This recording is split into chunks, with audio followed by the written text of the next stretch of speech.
नमस्कार. Samvaad centre for music and हिलिंगतर्फे निरंतर वेगवेगळ्या प्रकारची वर्कशॉप्स घेतली जातात. Reiki, past life regression, breathwork, voice culture, yoga, meditation, music आणि डान्स इतके सगळे विषय एकत्र करून वेगळ्या वेगळ्या पद्धतीचे कार्यक्रम घेतले जातात. आपण आज जे इथे जमलो आहे त्यातले काही लोक असे असू शकतात की जे परमनंट मेंबर नाही आहेत संवाद सेंटरचे. मेंबरशिपची एक छोटीशी फॉर्मॅलिटी आहे आणि त्याचा फॉर्म भरून आपली सगळी माहिती देऊन आपण कशा कशात सहभागी होऊ इच्छिता हे डिक्लेअर करून एक अमुक मेंबरशिप फी आहे. त्याचा संपर्क नंतर मंजुताईशी किंवा मागे दिलेल्या टेलिफोन नंबर्स, वेबसाईट आणि ईमेल ID केलात तर तुम्हाला वेळोवेळी ह्या सगळ्या कार्यक्रमांची वेळेवर माहिती मिळेल आणि आपली उपलब्धता असेल त्याप्रमाणे हे सगळे वेगवेगळ्या प्रकारचे सुंदर कार्यक्रम आपण अटेंड करू शकाल. आज आपण जे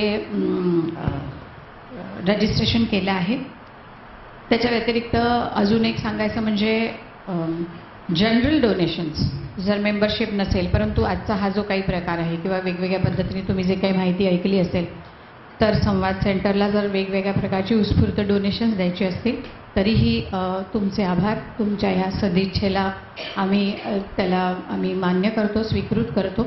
अशा पद्धतीचाही काही संपर्क केला तरीही संवाद सेंटरकडून तुम्हाला प्रतिक्रिया दिल्या जातील.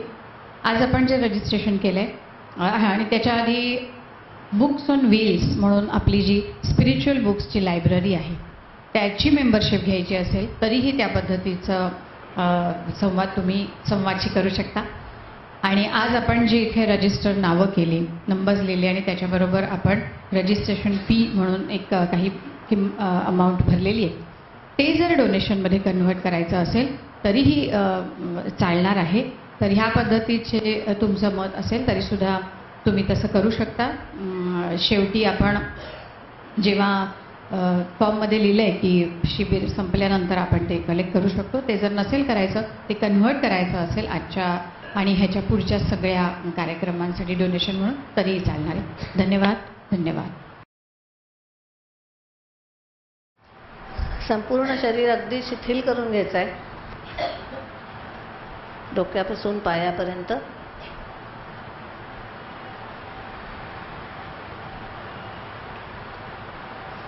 विशेषतः खांद्यांकडे लक्ष द्या, शिथिल आहेत ना. गळ्याकडे लक्ष द्या, जिभेकडे लक्ष द्या. जाणीवपूर्वक शिथिल करायचं आहे संपूर्ण शरीर. कपाळ,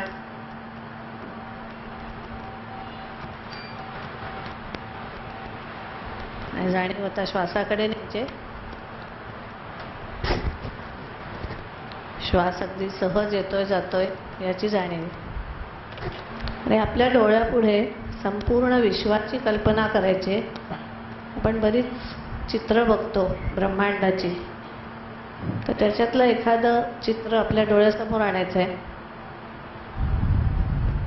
भरपूर तारका, भरपूर ग्रह,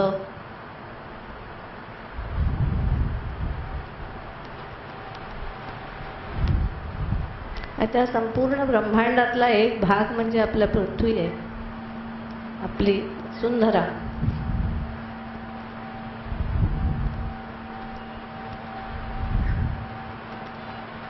हा आपल्या पृथ्वीचा गोळा आपल्या डोळ्यासमोर आणायचा आहे. ब्रह्मांडातून आपण पिंडात येणार आहोत असं लक्षात घ्या. पूर्ण ब्रह्मांडाचा पण आपण एक भाग आहोत. त्या ब्रह्मांडाचा एक भाग आपली पृथ्वी आहे.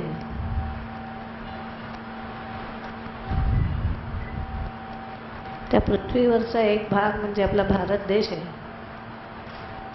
भारत मातेची प्रतिमा, भारत देशाची आकृती आपल्या डोळ्यासमोर आणायची, नकाशा आणायचा डोळ्यासमोर.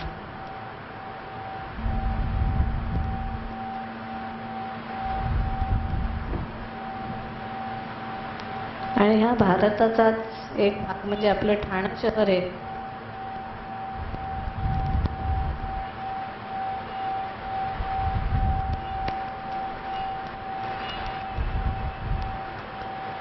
ह्या ठाण्यात आपण ह्या घंटाळी च्या जवळच्या सहयोग मंदिरात आहोत.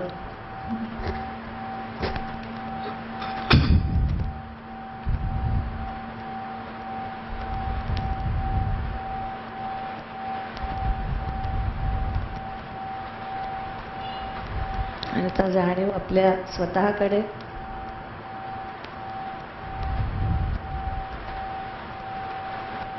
आपण एक ह्या संपूर्ण विश्वाचा भाग आहोत, भारताचा भाग आहोत.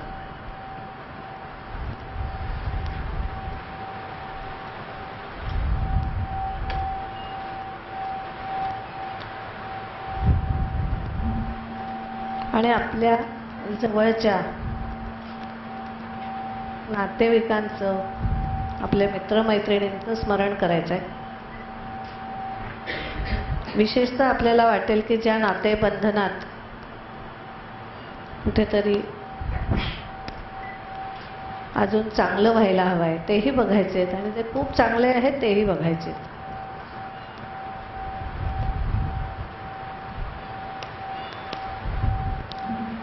आपल्या परिवारात आपल्याला नकोशी वाटणारी जी लोक आहेत त्यांचंही स्मरण करायचं आहे. आपले आई वडील, दिवंगत झालेले आपल्या परिवारातले लोक, आपले मित्र परिवारातले दिवंगत झालेले लोक, या सर्वांचं स्मरण करायचं आहे.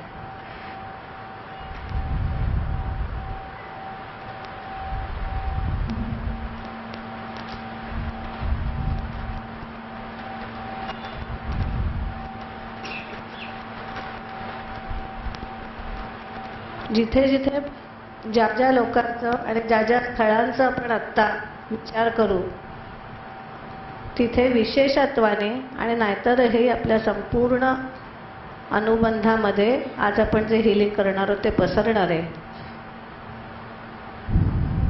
त्यामुळे जास्तीत जास्त जाणीवेच्या कक्षा रुंदावायचेत.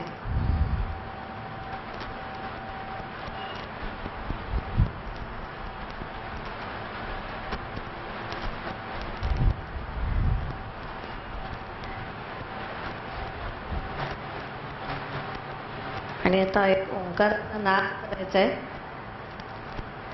मी सांगितल्यावर करायचं आहे, आणि अशी कल्पना करायची की हा जो ओंकार आपण उच्चारणार आहोत तो ओंकार उच्चारल्यावर आपण आत्ता ज्या ज्या कल्पना केल्या आपल्या नातेसंबंधापासून ते ब्रह्मांडापर्यंतच्या, त्या सगळीकडे हा नाद पोचतोय अशी कल्पना करायची. एक दीर्घ श्वास घ्यायचा आणि ओमचा उच्चार.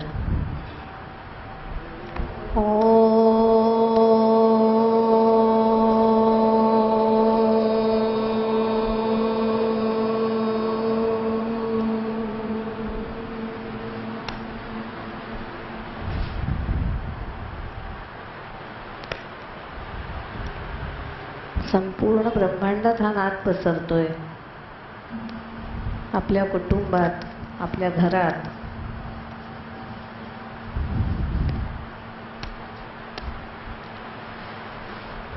आपले आई वडील, मुलं, नातवंड,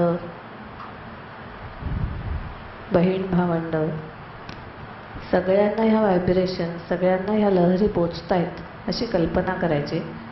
जाणीव होईल त्यांना उत्तमच आहे.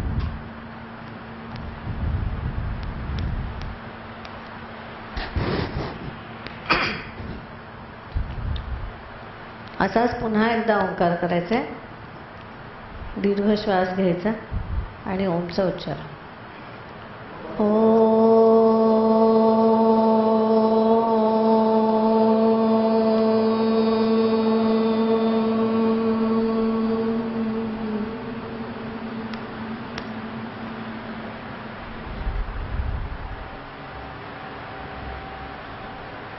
आणि आता अशी कल्पना करायची की हे सगळं ब्रह्मांड माझ्या शरीरात आहे. प्रत्येक पेशीत हे सर्व ब्रह्मांड आहे. शरीरात अगदी पायापासून डोक्यापर्यंत प्रत्येक अवयवात, प्रत्येक पेशीमध्ये शरीराच्या आत जाणीव स्थिर करायची.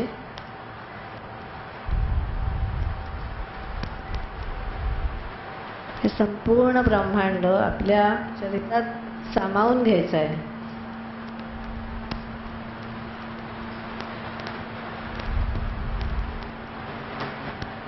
आणि आता एक ओंकाराचा उच्चार करायचा आहे आणि संपूर्ण आतमध्ये आपल्या शरीराच्या आत खोलवर त्याला न्यायचं आहे. दीर्घ श्वास घ्यायचा, जाणीव आतमध्ये, आणि ओमचा उच्चार.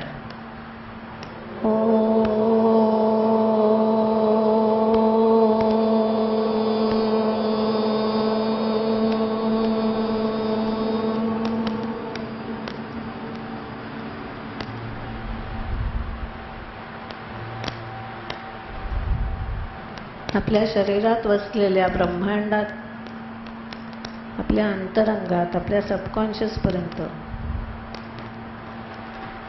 अगदी खूप खोलवर हा नाद पोचतोय.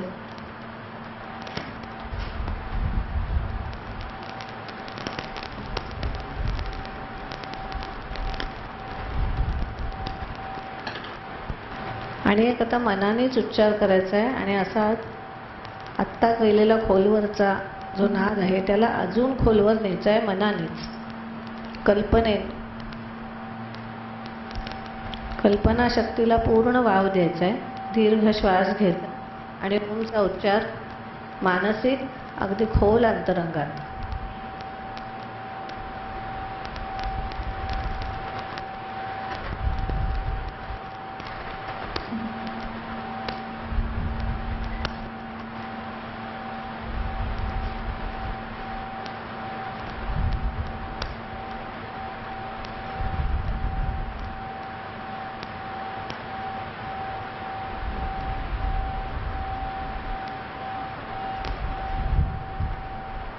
आणि मनाशी संकल्प करायचा आहे, अफर्मेशन्स करायचे की आजचं जे आपलं 4 तासाचं हे सेशन आहे, 3 तासाचं आता, अतिशय सुंदर आणि खूप आपल्याला काहीतरी आनंदाकडे वाटचाल करणारं असं असेल.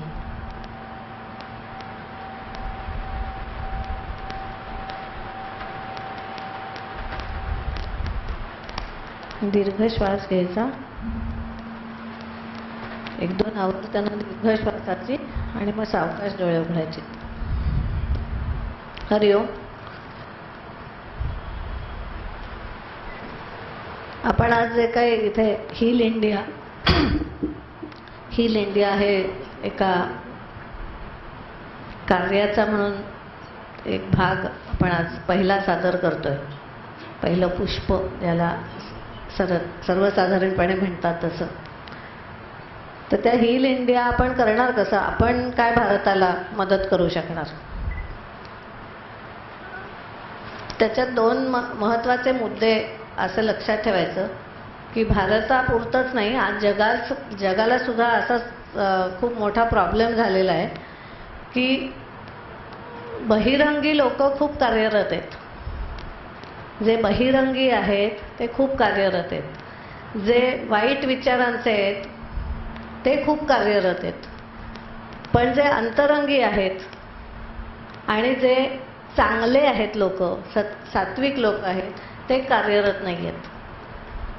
तर तिथे काय प्रॉब्लेम काय झालाय? तिथे ते कार्यरत नसल्यामुळे भारत मागे पडतोय. विश्वात एवढा कलह माजलेला आहे कारण चांगली लोक शांत बसतायत. तर चांगल्या लोकांनी कार्य करणं गरजेचं आहे. पूर्वीच्या काळी जेव्हा भारत, आपण म्हणतो गोल्डन एज ऑफ इंडिया, सुवर्ण काळ भारताचा होता, त्यावेळेला चांगली लोक कार्यरत होती. ऋषी मुनी समाजासाठी कार्य करत होते. म्हणजे ते फक्त त्यांच्या अंतरंगात ध्यानधारणा करत बसले नाहीत घरी, तर त्याने रिसर्च केला. म्हणजे आता हे जे आपण, मला आता पटकन सुश्रुत नाव आठवलं कारण आज हे मेडिकल फील्डमध्ये सुद्धा सुश्रुताचा आधार घेतला जातो खूप. अशासारखे जे ते ऋषी होते. ऋषी म्हणजे काय की त्यांनी अंतरंगाची आणि बहिरंगाची दोन्हीची साधना केली. आपल्याकडे हल्ली डिव्हिजन असं झालेलं आहे, लोक आयदर अंतरंगाची साधना करतात नाही तर बहिरंगात रममाण असतात. गंमत असं आहे की आपण दोन्ही आहोत. पिंड ब्रह्मांड, त्या ब्रह्मांडातलाचा एक भाग आपण आहोत. हे जेवढं सत्य आहे तरी हेही सत्य आहे की आपल्या अंतरंगात अख्खं ब्रह्मांड आहे. म्हणजे काय करतोय आपण बाहेरच्या ब्रह्मांडाला हो म्हणतोय आणि आतल्या ब्रह्मांडाला नाही म्हणतोय. आणि तो जो ट्विस्ट झालेला आहे ना, त्याच्यामुळे सगळा गोंधळ होतोय. आणि भारत तर म्हणजे भारतात तर हे आपण बघतोच आहोत की चांगले लोक शांत आहेत. शांतपणा म्हणजे बहिरंगात जायचंच नाही, युद्ध करायचंच नाही असं नाही आहे. आपल्याला कृष्णाने खूप सुंदर सांगितलेलं आहे की युद्धही करा, सगळी जीवनातला सगळं रस उपभोगा, फक्त अंतरंगात स्थिर राहून. तर आपण स्वैराचार आपला होणार नाही आणि एकांगी होणार नाही. म्हणजे फक्त बहिरंगी आपण थांबतोय आणि आत लक्षात नाहीये. म्हणजे आपलं घर विसरलोय, ते आपलं घर आहे. कारण आपलं घर विसरलोय आणि बाहेरच हुंदडत सुटतोय. ट्रिपला जातोय, ह्याला जातोय, त्याला जातोय, कामाला जातोय आणि घराचं काय. त्यामुळे बांधून ठेवणं हा जो काही भाग आहे ना, हा घरच करत असतो. आपल्याला एके जागी स्थिर ठेवण्याचा भाग घरच करत असतं. त्यामुळे अंतरंग खूप महत्वाचं आहे. आणि दुर्दैवाने स्पिरिच्युअल अध्यात्म असे काही शब्द हल्ली वापरले की आजचा उगीच एक समज झालेला आहे की जणू काही अंतरंगात काम करायचं म्हणजे बहिरंगात लक्ष द्यायचं नाही. तर एक्झॅक्टली उलट आहे. अंतरंगात तुम्ही जेवढं खोलवर जाल, म्हणजे बोनसाय झाडं करतात ना, तसं झालंय की ती आतमध्ये मुळं एवढी बांधून टाकायची की गंमत अशी आहे की बहिरंगात ते झाड वाढत नाही हे कळत नाहीये. आणि मग का झाड वाढत नाहीये हे कळत नाहीये, कारण तुम्ही आतली मुळं बंद करून टाकलेत ना, जागाच त्याच्या वाढायला बंद करून टाकलीत. कारण का आता भ्रामिक कल्पना अशी आहे की अंतरंगात शिरलो तर बहिरंगाचं कसं होईल, मग माझं सुटेल की काय सगळं. तर एक्झॅक्टली उलट आहे. आपण जेवढी अंतरंगी साधना करू तेवढं आपण बहिरंगात सशक्त राहू. आणि म्हणून हील इंडियाची जी कल्पना आहे ती अशीच आहे की आपण अंतरंगात आपण एक नागरिक म्हणून उत्तम नागरिक झालो, आपली कार्य उत्तमरित्या आपण पार पडली, म्हणजे आपण बहिरंगात सुद्धा सशक्त झालो. आपला चांगुलपणा बाहेर पसरला पाहिजे, लोकांना आपण दिला पाहिजे, वाटला पाहिजे. हे जेव्हा घडायला सुरुवात होईल तेव्हा फुलणं आपण ज्याला म्हणतो ना, तो वास सगळीकडे पसरला पाहिजे. नाही, वास फक्त माझ्यापुरता मर्यादित राहील असं नाही होता कामा. आणि प्रत्येकाची आपली व्यक्तिगत क्षमता असते. प्रत्येक, जसं आपण म्हणतो बागेतलं प्रत्येक फूल त्याचा वास वेगळा असतो. आणि कुठलं फूल जास्त चांगलं आणि कुठलं कमी चांगलं असं काही नसतं. आपण सगळे ब्रह्मांडाचा भाग आहोत, त्याच्यामुळे सगळं चांगलंच आहे. आपण आहोत तसे खूप छान आहोत, फक्त आहोत तसेच फुलायला पाहिजे. आपण अमेरिकेसारखं बनायला जातो, हा भारताचा प्रॉब्लेम आहे. भारतासारखा का नाही होऊ शकत. भारत म्हणून छान आहे हे जेव्हा आपल्याला पटायला लागेल तेव्हा आपण समृद्ध. भारत का मागे आहे या नकाशात, कारण भारत दुसऱ्यासारखा बनायला जातोय आणि दुसऱ्यासारखा आपण कधीच हयातीत होऊ शकणार नाही. मग त्या भानगडीत पडा कशाला. आपण आपलं समृद्ध करायचं आहे. आणि आता आपली समृद्धी कशात आहे, भारताची जी मुळं आहेत, भारताची मुळं कशात आहेत तर आपल्या हिस्ट्रीमध्ये, आपल्या इतिहासात, आपल्या पूर्वजात आपलं जे हेरिटेज आहे त्या हेरिटेजमध्ये आपली मुळं आहेत. आपण ती मुळं कापून टाकली आहेत. काही मध्यंतरी कारणं घडली, सोशल काही कारणं घडली की ज्याच्यामुळे ते तुटलं. पण आता आपलं काम आहे की आपण ते पुन्हा जोडलं पाहिजे. एक सांगते, मरत कधी नाही. ज्यार्थी अजून नकाशावर भारत भारत म्हणून आहे ना, तोपर्यंत ते मरणार नाहीये. याचा अर्थ ते डॉर्मंट स्थितीत, सुप्त अवस्थेत अजून आहे. सगळी एनर्जी आहे ती पूर्वजांची, ती आपण आत्ताचे जे प्रेझेंट लोक आहेत, संपूर्ण भारतात काम करणारी लोक आहेत. आज आपण बघतो की भारताची जी सगळी बुद्धी आहे, इथे त्याला खत पाणी, इथे एनर्जी न मिळाल्यामुळे, आर्थिक एनर्जी सुद्धा ती सुद्धा एनर्जी आहे. आर्थिक एनर्जी न मिळाल्यामुळे आपले लोक बाहेर जातात. बाहेर जाण्याचं इतर कुठलंही कारण नाही, आर्थिक सुबत्ता हेच कारण आहे मुख्य. तर अर्थ जर आपल्याला इथे छान मिळाला तर कोण बाहेर जाईल. आणि आपली सगळी बुद्धी आहे ती बाहेर जाते. म्हणजे अर्थकारणासाठी भारतातून ती बाहेर प्रवाही होते. अर्थकारणातून ती जी एनर्जी मिळते ती भारताला मिळायच्या ऐवजी ती बाहेर मिळते. बाहेर मिळते म्हणजे जगाच्या दृष्टीने वाईट नाही होते, पण भारताच्या दृष्टीने निश्चितच आपण आधी आपल्या घरात दिलं पाहिजे आणि घरात दिल्यानंतर बाहेर दिलं पाहिजे. तर आपण काय करतोय, आधी बाहेर देतोय, बाहेरून घरात येत नाही, घरातून बाहेर जाऊ शकतो. झाड जे फुलतं ते असं फुलतं, बहिरंगी फुलतं, असं आत नाही जात कधी. ते जे फुलणं आहे ते बाहेर, म्हणजे आधी आहोत तिथे जोपर्यंत स्थिर नाही होत तोपर्यंत ते फुलणं होऊच शकणार नाही. ही कल्पना आपण आजच्या आपल्या ह्याच्यात राबवायचे. आणि फॅमिली कॉन्स्टिलेशन हे जे काही आपण अनुबंध, ज्याला मी नाव दिलंय, हे जे काही आपण वर्कशॉप संवाद सेंटरतर्फे चालतात, तर त्याच्यामध्ये हीच कल्पना घेऊन आपण सगळं हिलिंग करत असतो. आणि संपूर्ण एनर्जी फील्ड, संपूर्ण ऊर्जा जी आहे, आत्ता ह्या हॉल पुरती एवढ्या जणांची जी ऊर्जा इथे आहे, ती त्या ऊर्जेतली जी जर नाड्या आपण म्हणू एनर्जी चॅनल्स असतात ते जर मोकळे झाले, प्रत्येकाचे आपले आपले आहेत आणि आपण एकमेकांशी अंतरंगातून बांधलेले आहोत. तर हे जे बंधन आहे ते आपलं आपण सोडवलं की प्रत्येकाचा आपापल्या कुटुंबात त्याचा उपयोग होणार आहे, स्वतःला आधी होणार आहे, आपल्या तब्येती चांगल्या व्हायला, आपला आनंद विकसित व्हायला, आपले प्रॉब्लेम्स जायला नाही, आपले स्ट्रेसेस जायला, आपण जे ओढवून घेतलेले प्रॉब्लेम्स आहेत ते जायला. जे स्वाभाविकपणे आलेले प्रॉब्लेम्स आहेत ते प्रॉब्लेम्स घालवत नाही. प्रॉब्लेम्स आपण आवश्यक आहेत. आपल्याला जर उत्कर्ष करायचा असेल, चालायचं असेल तर दगड, जमीन, कडकपणा आवश्यक आहे.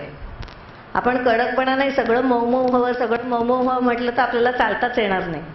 त्यामुळे पुढे जाण्यासाठी कडकपणा, ज्याला आपण दुःख म्हणतो, पण लागतो ना, जमीन लागते, पाय आपटला तर पायाला दुखापत होते. त्यामुळे आपण ते आवश्यक आहे हे आपण लक्षात घ्यायचं. फक्त ते आपण वापरायचं कसं हे जर आपल्याला कळलं तर ते दुःख राहत नाही.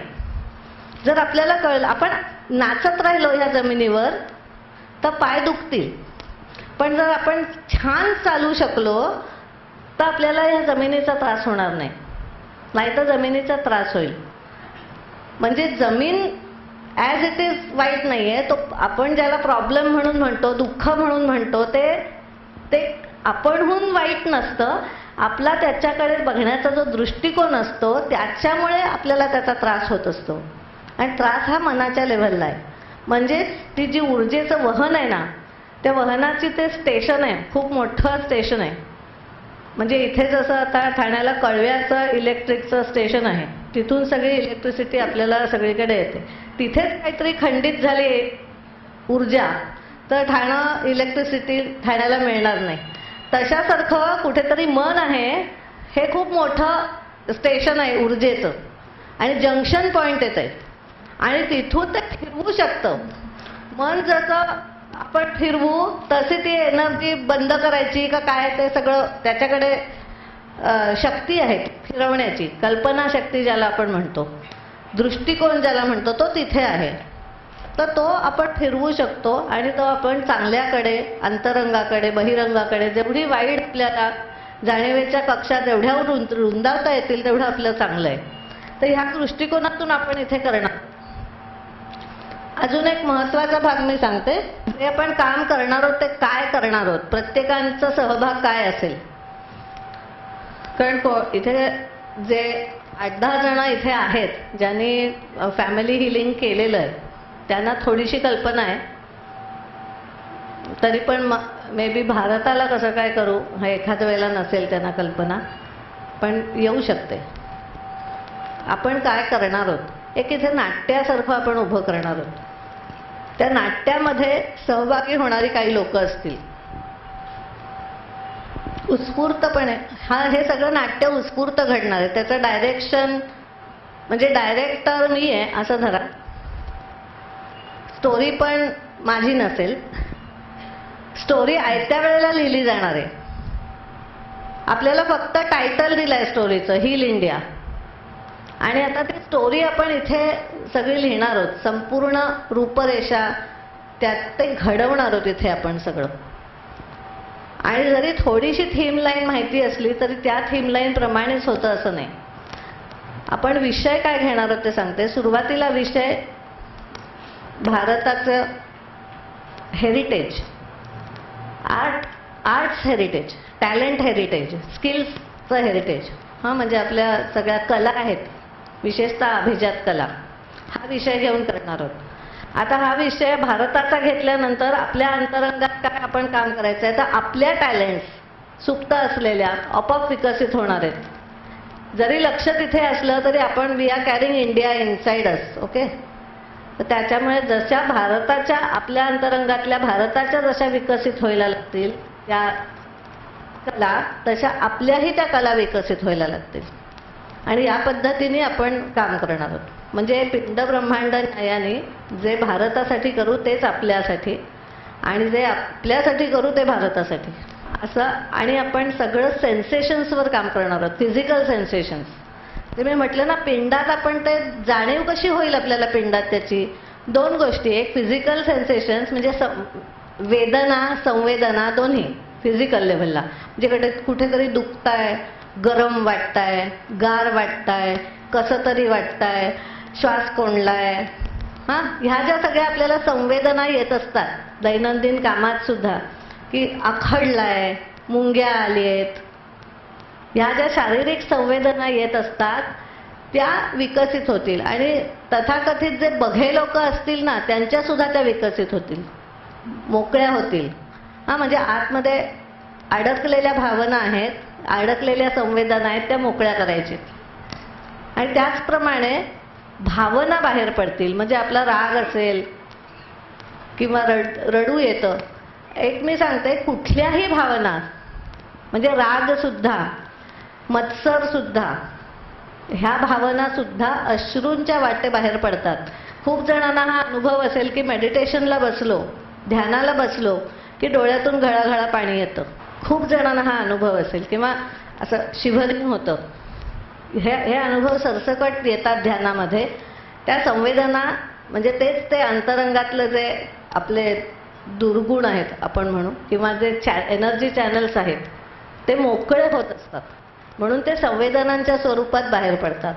आणि कुठलीही भावना असते ती आपण अश्रूतून बाहेर काढू शकतो. एका नुसते डोळे पाणावले एवढं जरी झालं ना, तरी आपण भावनांचं खूप मोठं घबाड मोकळं केल्यासारखं असतं. त्यामुळे डोळे पाणावणं हेही चांगली गोष्ट आहे. बायकांना ह्यासाठी खूप फुकट आपल्याला मिळतं ते रडणं. पुरुषांना जरा वाटतं की असे कसे डोळे पाणावलेले चालतील. पण इथे आपण लक्षात ठेवायचं, असं झालं तरी होऊ द्यात, कारण ती हिलिंग प्रोसेस आहे. त्याला अडकवू नका. इथल्यासाठीच ते मर्यादित ठेवायचं आहे, नंतर रडू येऊ नये म्हणून. तर इथे ते जे काय भावना बाहेर पडतील, असं रडू कसं येईल मला वगैरे, रडू अशी कशी मी रडू, लोक काय म्हणतील वगैरे, ते आत्ता इथल्यापुरतं सगळं विसरून जायचं. तर आपल्याला हिलिंग खूप छान होईल, हे लक्षात ठेवा. तुम्ही जेवढे स्वतःला झोकून द्याल ह्याच्यात, तेवढा तुम्हाला फायदा जास्त आहे. बघायला सांगितलं तर ॲक्च्युअली पार्टिसिपेंट्स असतील त्यांना तर अनेक अनुभव येतील, पण जे पार्टिसिपेंट्स ॲक्टिव्ह पार्टिसिपेंट्स नसतील, पॅसिव्ह पार्टिसिपेंट्स आहेत, त्यांना सुद्धा भरपूर अनुभव येतील. तर त्यांनी तो अनुभव घेत राहायचा आहे. जसं घडेल तसं आपण बघत राहायचं. आपण ह्या पद्धतीने काम करणार आहोत. आणि सांगितलं तसं की पुन्हा एकदा सांगते, म्हणजे आपण प्रार्थना केली तेव्हा ब्रह्मांडातून पिंडाकडे आलो, आपली फॅमिली, आपले हे सगळे बघितले. आत्ता आपण ज्यांचं ज्यांचं इथे स्मरण करू, मध्ये आठवलं तरी चालणार आहे. अरे इतका वेळ आपण विसरलो, पण आत्ता लक्षात आलं की अमक्याला हिलिंग करायला पाहिजे, की ही व्यक्ती आहे ना आपल्या आयुष्यात आलेली, फार आपल्याशी भांडण होतं, नाही आपलं जरा नातं सुधारलं ना तर खूप चांगलं वाटेल. आपल्याला पोटात कालवा होते ना, चांगली नाती नसतात तेव्हा. तर ते आपण लक्षात घ्यायचं. आपलं घर, आपलं आजोळ असेल, आपले सगळे पूर्वज, आपली मुलं, नातवंड, पुढे येणाऱ्या पिढ्या या सगळ्यांना मिळून आपण हिलिंग करणार आहोत. जेवढे आपल्या मनात आत्ता असतील तेवढे विशेषत्वाने त्यांच्याकडे ही एनर्जी जाणार आहे आणि नाहीतर सुद्धा जाणार आहेच. फक्त जास्त त्याचा काय म्हणायचं फ्लो एनर्जी फोर्स जास्त असेल ज्यांचा आपण आता विचार करू. त्यामुळे विचाराच्या लेव्हलला तरी हे सगळं आपलं एनर्जी फील्ड मोकळं करा. म्हणून मी मला वाटतं अनेकांना हे सांगितलं की आपल्या कुटुंबातला एक जण जरी आला ना तरी आपल्या अख्ख्या कुटुंबाला त्याचा उपयोग होणार आहे. त्या दृष्टिकोनातून इथे आपण काम करणार.